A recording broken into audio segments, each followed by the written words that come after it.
YONO চলে যেতেই jenny রাগ দেখিয়ে না খুলিয়ে জিমিনের পাশে এসে বসে পড়ে। আনরোমান্টিক জুটেছি কপালে একটা। কে বলেছে আমি বিয়ে করব? বিয়ে করব না, দেখি কি করে। জিমিন এতক্ষণ নিজের হাসিটাকে কন্ট্রোল করে রেখেছিল, কিন্তু এখন আর কন্ট্রোল করতে না পেরে হো হো করে হেসে ওঠে। আর জিমিনের এমন হাসি দেখে জেনির রাগ যেন তত্তর করে বেড়ে যায়।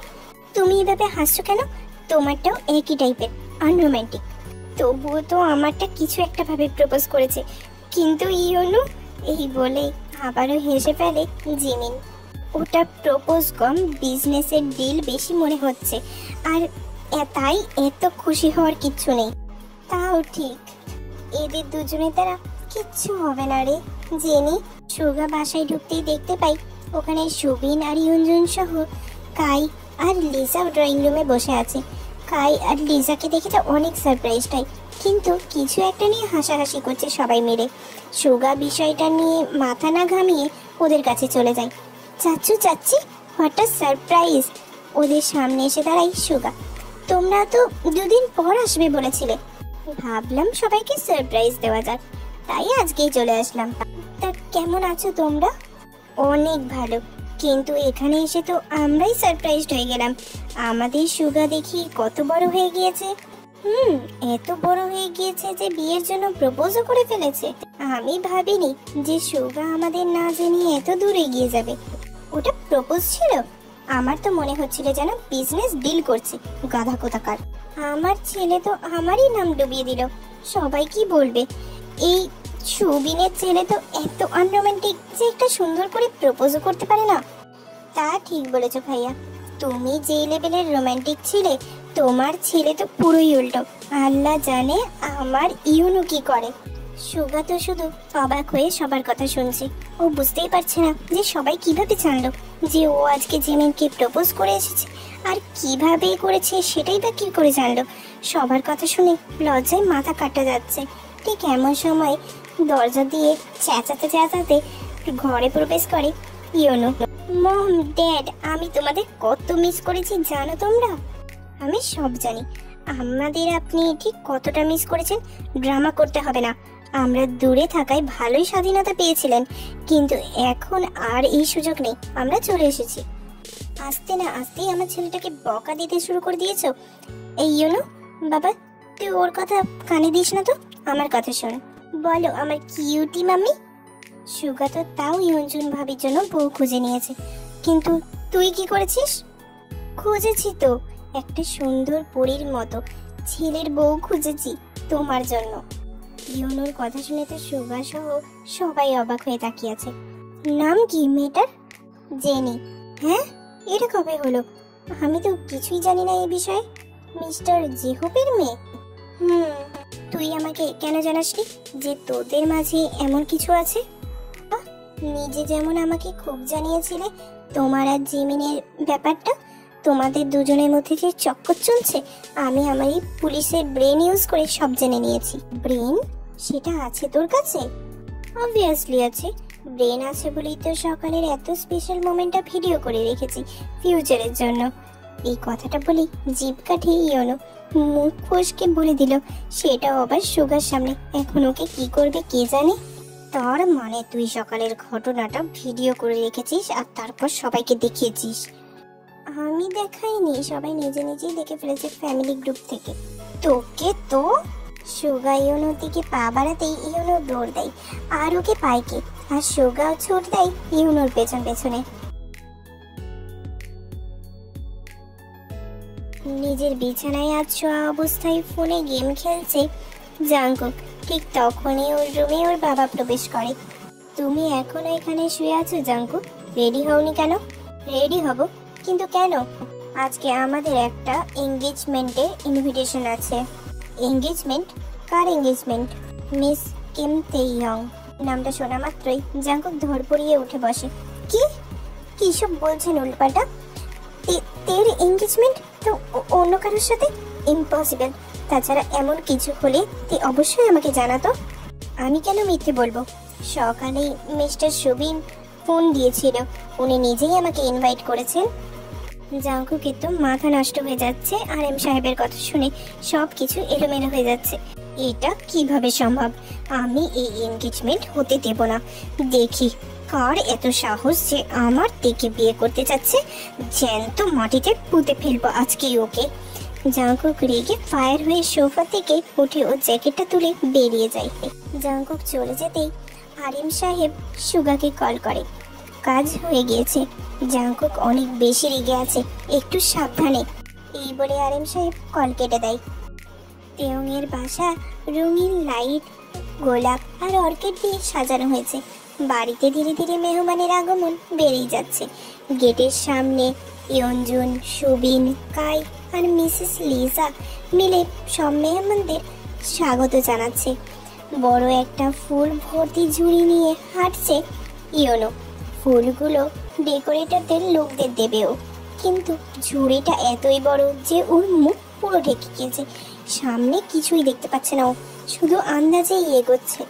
ইয়োনোকে খুঁজতে খুঁজতে ওকে ফুল নিয়ে এদিকে আসতে দেখে জেনির মাথায় একটা শয়তানি বুদ্ধি চাপে।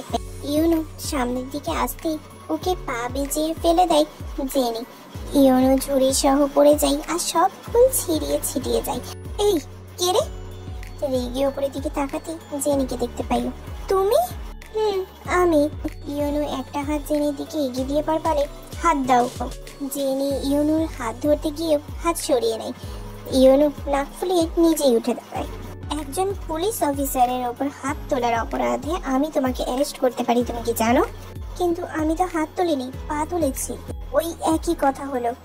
তোমার ভাগ্য ভালো যে আমি তোমাকে ভালোবাসি, তাই তোমার প্রত্যেকটা ক্রাইম আমি ক্ষমা করে দিই। যেভাবে বলছেন আমি যেন কারো মার্ডার করে ক্রাইম করে ফেলেছি। পুলিশকে ব্ল্যাকমেল করা, তাকে ল্যাং মেরে ফেলে দেওয়ার অপরাধ হলো মার্ডারের থেকেও কম কিছু না। আর পুলিশ হয়ে একটা অচেনা মেয়েকে ফলো করা কি ক্রাইম না? অচেনা মেয়ে? তুমি আমার বউ, অচেনা মেয়ে না, ওকে? এই একদম বউ বউ করবে না। একটা প্রপোজ ঠিক করে করতে পারে না, আসছে রেডিমেড বউ বানাতে। এই বলে রেগে চলে যাই জেনি। প্রপোজের জন্য এত অপমান? ওকে ফাইন, আমিও এমন প্রপোজ করবো যে সারা জীবনেও ভুলবে না মিস হাতি। অন্যদিকে জিমিনা আশেপাশে ঘুরে সুগাকে খুঁজছে, কিন্তু সবাইকে দেখতে পেলেও সুগাকে দেখা যাচ্ছে না কোথাও। হঠাৎ জিমিনের চোখ যায় দেওয়ালে লাগানো এঙ্গেজমেন্টের বোর্ডটার দিকে। বোর্ডটা একটু বাঁকা হয়ে আছে। হঠাৎ জিমিনের তের জন্মদিনের ঘটে যাওয়া ঘটনার কথা মনে পড়ে যায়। সেদিনও এমনই বোর্ডটা বাঁকা হয়েছিল। আর যখন বোর্ডটা ঠিক করতে গিয়ে পড়ে যায়, তখনই সুগা ওকে বাঁচিয়ে নেয় ঠিক হিরোর মতো। কথাগুলো ভেবেই মুচকি হাসে জিমিন। আশেপাশে তাকিয়ে টুল খুঁজে সামনে একটা টুল দেখতে পাই, আর সেটা নিয়ে দাঁড়িয়ে জিমিন তারপর বোর্ডটাকে ঠিক করতে শুরু করে। বোর্ডটা ঠিক করে নামতেই ওর সামনে সুগাকে দাঁড়ানো দেখে। সুগা হেসে নিজের হাত বাড়িয়ে দেয় জিমিনের দিকে, আর জিমিনও মুচকি হেসে ওর হাত ধরে নিচে নামে। আবারও কি পড়ার ইচ্ছে আছে যে এখানে উঠেছ? পড়বো কেন? আমাকে সেভ করার জন্য তো আপনি আছেনই। এত বিশ্বাস আমার ওপর? পার্টনারশিপ করেছি, বিশ্বাস তো করতে হবেই। জিমিনের কথা শুনে সুগা হাসে। এই হাসি শুধু খুশির না, প্রাপ্তির হাসি। দুজনের চোখে একে অপরের গভীর ভালোবাসার কথা স্পষ্ট বোঝা যাচ্ছে। ওদের দুজনকে দেখলে যে কেউ বলে ফেলবে মেড ফর ইচ আদার। অন্যদিকে হাই স্পিডে গাড়ি চালিয়ে জাঙ্কুক তেদের বাসার সামনে জোরে গাড়ি ব্রেক করে। তারপর গাড়ি থেকে নেমে এক প্রকার দৌড়ে ভিতরে প্রবেশ করে। দরজার সামনে যেতেই গার্ড দেখতে পাই জাঙ্কুক। ও ভেবেছে হয়তো এদের রাখা হয়েছে ওকে থামানোর জন্য। সেই ভেবেই হাতে স্লিপ গুটিয়ে মারপিটের জন্য প্রস্তুত হয়। আজকে আমাকে কেউ আটকাতে পারবে না। জীবন জাঙ্কুক পুরো প্রস্তুতি নিয়ে এসেছে। জাঙ্কুক দ্রুত গতিতে এগিয়ে যায়। ও ভেবে নিয়েছে যদি আজকে ওকে কেউ আটকানোর চেষ্টা করে তাহলে সবগুলোকে মেরে হসপিটাল না হলে মর্গে পাঠাবে। কিন্তু আশ্চর্যের ব্যাপার, ও দরজার সামনে যেতেই গার্ডগুলো মাথা নিচু করে দরজা খুলে দেয়। এই প্রথমবার জাঙ্কুক গার্ডগুলোকে এত সম্মান করতে দেখলো। বিষয়টা অবাস্তব লাগছে জাঙ্কুকের কাছে, তাও এসবে মাথা না ঘামিয়ে ও ভেতরে চলে যায়। ভেতরে যেতেই বাড়ি ভর্তি মেহমান দেখতে পাই। ও এত মানুষের মধ্যেও সুগাকে আর সেই ছেলেটাকে খুঁজছে যার সাথে তার বিয়ে ঠিক করা হয়েছে। সুগা, আমি ভাবিনি তুই আমার সাথে এত বড় চিটিং করবি। আমাকে কথা দিয়ে তুই আমার থেকে অন্য কারোর সাথে বিয়ে দিচ্ছিস। কিভাবে ভাবতে পারলি তুই এটা? জাঙ্কুকে চেঁচামেচিতে সবাই একসাথে এক জায়গায় জড়ো হয়েছে। জাঙ্কু সুগাকে দেখতে না পেয়ে চলে যায় সুবিনের কাছে। আঙ্কেল, আপনি জানেন আপনার ছেলে আপনার আড়ালে কত কিছু করেছে? ও আমাকে পুরো 1 মাস নিজের অফিসে পিয়ন বানিয়ে রেখেছে, এটা বলে যে ও আমার পরীক্ষা নিচ্ছে। আমি নিজেকে এই 1 মাস প্রমাণ করার পরে ও আমার সাথে বিশ্বাসঘাতকতা করলো। ও আমার থেকে অন্য কারোর সাথে বিয়ে দেবে। ভাবতে পারছে কি করে সুগা? কিভাবে দেবে বিয়ে আমিও দেখব। সুবিন জাঙ্কুকের কথায় অবাক হলো না। মনে হচ্ছে ও যেন এইসব শোনার জন্য আগের থেকেই প্রস্তুত ছিল। সুবিনকে চুপ থাকতে দেখে জাঙ্কুক আবারও ওকে প্রশ্ন করে, আপনি কিছু বলছেন না কেন? আমার এখানে বলার মতো কিছুই নেই জাঙ্কুক। আমি তের দায়িত্ব সুগাকে দিয়েছি। ওর সুগার জন্য যেটা ঠিক করবে সেটাই সঠিক হবে, আর এখানে আমার হস্তক্ষেপ করার অধিকার নেই। সুবিনের কথাগুলো শুনে জাঙ্কুক তো বাকরুদ্ধ হয়ে গিয়েছে। ও বুঝে গিয়েছে সুবিনকে বলে লাভ হবে না। এতক্ষণে সুগাও চলে এসেছে। এখানে এত চেঁচামেচি কিসের? সুগার কথা শুনতে ওর দিকে ফিরে তাকায় জাঙ্কুক, তারপর এক লাফে ওর সামনে চলে যায়। ফাইনালি আপনি এসেছেন। কি ড্রামা চলছে এখানে? হ্যাঁ, জবাব চাই আমার। এখানে কোনো ড্রামা চলছে না, আমার বোনের এঙ্গেজমেন্ট চলছে। Oh really? তো কোথায় সেই লুজার যার গলায় তুই আমার তেকে ঝুলাতে চাচ্ছিস? জোকারটাকে এক্ষুনি আমার সামনে এনে হাজির কর। দেখি কার এত বড় সাহস হয়েছে যে আমার তেকে বিয়ে করার স্বপ্ন দেখছে। আজকে ওকে জ্যান্ত মাটিতে পুঁতে দরকার পড়লে সারা জীবন জেল খাটবো আমি। জাঙ্কুকের কথাগুলো শুনে সুগা তো হাসছে। শুধু সুগা না, বাড়ির সবাই হাসছে। জাঙ্কুক বুঝতে পারছে না সবার হাসির কারণটা কি। মাই জোকস টু ইউ, সবাই এখানে হাসছে কেন? আসলে তুই সত্যি কথাই বলেছিস। যার সাথে আমি তোর বিয়ে দিচ্ছি সে আসলেই একটা জোকার। শুধু জোকার না, ইডিয়েটও। জাঙ্কুক তো বুঝতেই পারছে না যে সুগা কাকে বলছে এগুলো। তুই ছেলেটাকে জ্যান্ত মাটিতে পুঁতে দিতে চাইছিস তাই না? আচ্ছা, আমি পুরো সাপোর্টে আছি তোর, ঠিক আছে? ওই যে ওই ছেলেটা। তারপর সুগা ইশারা করে সামনের দিকে দেখায়। জাঙ্কুক সুগার ইশারা বরাবর তাকাতে যা দেখে তাতে তো অবাক হয়ে যায়। শুধু অবাক না, নিজেকে এখন আসলে ইডিয়েট মনে হচ্ছে। বড় বোর্ডে জাঙ্কুক আর তের ছবি লাগানো, সাথে স্পষ্ট লেখা যে আজ ওদেরই এঙ্গেজমেন্ট। জাঙ্কুকের রিয়েকশন দেখে সবাই জোরে জোরে হেসে দেয়। জাঙ্কুকের লজ্জায় তো মুখ লাল হয়ে গিয়েছে। এতক্ষণ কি তুলকালাম কাণ্ডটাই না করলো। ও কত কিছু বলে ফেলেছে, সবাই ওকে নিয়ে হাসাহাসি করছে। এই ভেবে তো লজ্জায় মাথা কাটা যাচ্ছে ওর। কিছুক্ষণ পর জাঙ্কুক তৈরি হয়ে এসেছে নিচে, আর ওকে তৈরি করে দিয়েছে আর এম সাহেব নিজে তৈরি করে এনেছে জাঙ্কুককে। আর জাঙ্কুক ওনাকে বাধা দেয়নি। হয়তো এই সুযোগেই ওর আর জাঙ্কুকের দূরত্বটা ঘুচে যাবে। নিচে আসতেই তেকে দেখতে পাই ও। ফাইনালি এত সাধনার পর আজ এই দিনটা এসেছে। তের কাছে যেন সবকিছুই স্বপ্ন মনে হচ্ছে। জাঙ্কুকে সে তের পাশে দাঁড়ায়। জাঙ্কুক ইশারায় তেকে পারে বিউটিফুল। তে হেসে লজ্জায় মুখ নামিয়ে দেয়। হঠাৎই অনু স্টেজে উঠে দাঁড়ায়। তারপর সবার উদ্দেশ্যে বলতে শুরু করে, অ্যাটেনশন প্লিজ, মিস জেনি। প্রথমে সবাই ইউনোর দিকে তাকালেও জেনির নাম নিতেই ও হকচকিয়ে যায়। আর সবাই জেনির দিকে তাকায়। ও বুঝতে পারছে না যে ইউনোটি কি করতে চাচ্ছে। আমি অন্য সব ছেলেদের মতো ঘুরিয়ে পেঁচিয়ে কবিতা ছন্দ বলতে পারি না, তাই স্ট্রেটলি বলছি তোমাকে, তুমি আমায় বিয়ে করবে? সবার চোখ আবার ইউনোর থেকে সরে গিয়ে জেনির দিকে শিফট হয়ে যায়। জেনি ভাবতেই পারেনি যে ইউনো সবার সামনে দাঁড়িয়ে ডিরেক্টলি এভাবে বলবে। ওর এখন মনে হচ্ছে যেন নিজের পায়ের কোড়ল নিজেই মেরেছে। দেখো, এখানে এত ভাবার কিছু নেই। আমার মতো অলরাউন্ডার ছেলে তুমি আলাদিনের চেরাগ খুঁজলেও পাবে না। কি নেই তো? আমার মতো গুড লুক, ভালো জব, ভালো স্যালারি, ভালো ফ্যামিলি বিজনেস, আমার কাছে কোনো জিনিসের অভাব নেই। আছে শুধু তোমার অভাব। অনেক ভালোবাসি তোমাকে। একবার তুমি আমার ফ্যামিলিতে এসে পড়লে এটা ফুল কমপ্লিট হয়ে যাবে। হ্যাঁ, এক ভাই প্রপোজের নামে বিজনেস ডিল করে এসেছে, আরেক ভাই শো অফ করছে ওর সম্পত্তির। নাম ডুবিয়ে ছাড়লো আমাদের।